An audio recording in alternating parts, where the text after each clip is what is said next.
This was a big day for both presidential candidates. Joe Biden was in Italy for the G7 summit, where he met with a bunch of world leaders who are, believe it or not, even more unpopular than he is. Yeah, just look at all their net approval ratings together. That's right. Biden might be an American too, but in Europe, he's a solid 7. It's nice to know that at a time where so much divides us, one thing that binds us all together in our shared humanity is looking up at the person we elected and saying, man, f that guy. Anyway, at the G7, Biden signed a security agreement with Ukraine. He pushed for protection of abortion rights in Europe and built support for a ceasefire in Gaza. Meanwhile, not to be outdone, former President Donald Trump also attended an important summit with world leaders. Donald Trump has confirmed that he'll be appearing on the upcoming episode of Logan Paul's podcast. Oh, no way. We got gifts. Oh, nice. Is this your mugshot? Yeah, can you move? No way, you're a gangster. This is what we're reduced to.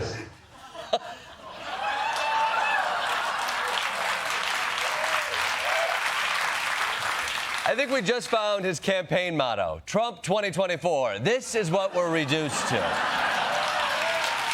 Yeah. You know, you can kind of tell Donald Trump has no idea who Logan Paul is. Here's a shirt and a mug, kid. Now, which kind of cancer are you dying of, huh? Yes. Donald Trump agreed to be on Logan Paul's podcast, and Logan Paul agreed to be Donald Trump's Secretary of Defense. So...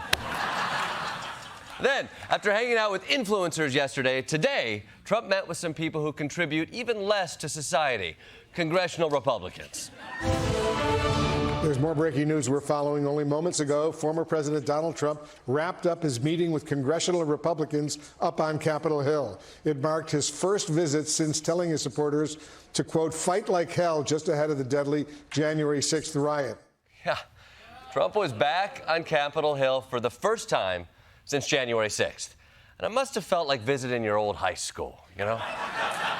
Walking the halls, so many memories flooding back. I remember Joey taking a dump over there. Blake beat up a cop right over there. We tried to hang Mikey over there. Just outside there, I told everyone to be peaceful. Such good memories. We should do this again. How about January? Now, this meeting was billed as a chance for Trump to discuss the legislative agenda for his potential second term. So, let's hear how this serious policy discussion went. It opened with members singing happy birthday to the former president because his birthday is just right around the corner. What? They sang happy birthday to him? They're not waiters at a TGI Fridays. I mean, isn't that embarrassing for everybody involved? A room of adults wearing suits saying, let's discuss our agenda to dismantle the regulations that protect our environment. But first, who's the big boy getting a year older? And today isn't even his birthday. It's tomorrow. I mean, I know Trump has done a lot. He's a convicted felon. He tried to overthrow the government, but now he's celebrating a birthday week. The man's a fucking monster. And the worst part is that Ted Cruz sang it sexy like Marilyn Monroe. Just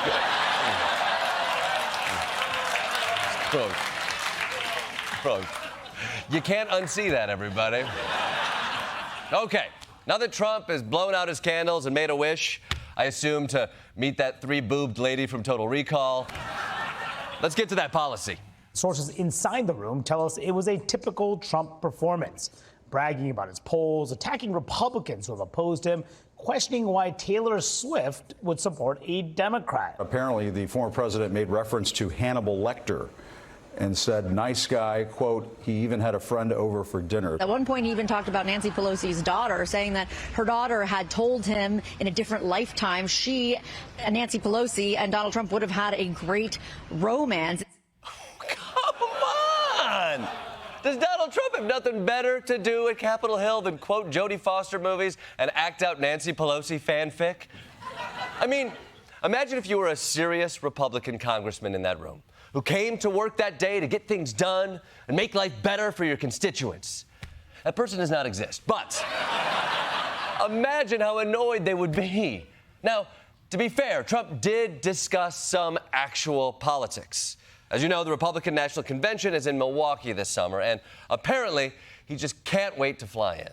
Trump said, quote, Milwaukee, where we are having our convention, is a horrible city. Hey! I may not be from Wisconsin, but I am from Michigan. And let me just say, don't mess with the Midwest, buddy. We will politely ask you to please stop and then thank you in advance, and that's a threat. Honestly, though. How does Trump not like Milwaukee? The two main food groups there are sausage and cheese. A salad just means the sausage has sauerkraut on it. But let's move on from Trump and Biden to the people who actually run our country, the Supreme Court. Today, they issued a ruling on the abortion pill, which religious activists asked them to ban on the legal grounds that they don't like it. Now, traditionally, that's a compelling argument for the Supreme Court, but there must have been a gas leak because this time they made the right decision. Justices unanimously rejected a bid by a conservative Christian legal group to restrict access to an abortion pill used by millions of patients every year. The court's decision unanimous here, finding that the group of anti-abortion doctors who questioned the FDA's decision to make it easier for people to get the pill did not have the legal standing to sue. Justice Kavanaugh writes in the opinion, quote, a plaintiff's desire to make a drug less available for others doesn't establish standing to sue. Yes, obviously, you can't sue a drug just because you don't want somebody else to use it. Like, I want cocaine to be less available to Don Jr. It doesn't mean I can sue cocaine. Now, to be clear, you can. Look it up. To be clear, the court didn't decide this case on the merits, just on a technical issue of standing. So anti-abortion groups still have another chance to get the abortion pill banned, which is nice to know that at least they get a plan B.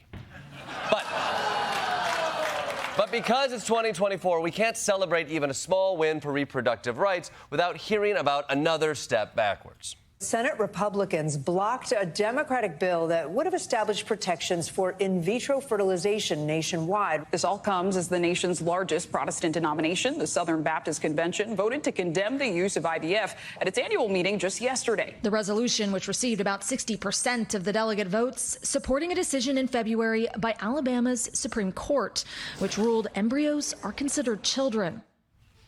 Really? Really, Southern Baptist? You're against IVF?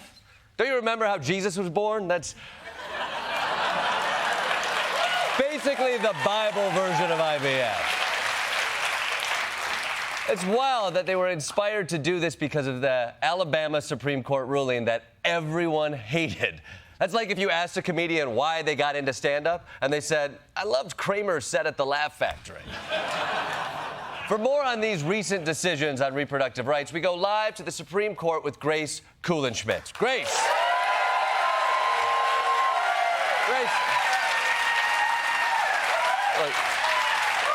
Grace, you were in court today. How did it go?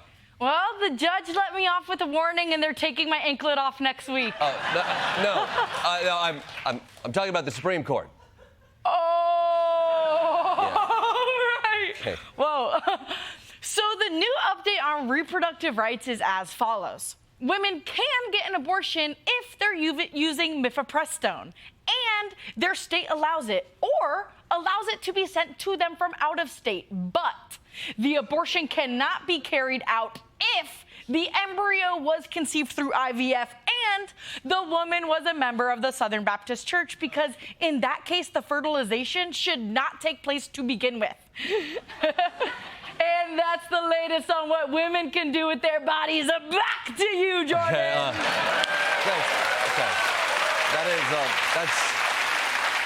That is a lot to process in a single day. Women must be feeling pretty overwhelmed. Are you kidding? This is my dream. I get to wake up every day and get told what to do with my body by a random group of people I've never met. If anything, they don't give me enough rules. You want more rules? Yeah. Like today I learned I shouldn't get pregnant through IVF. But what about through missionary? Or what about reverse cowgirl? Or sitting in a jizz puddle on the subway?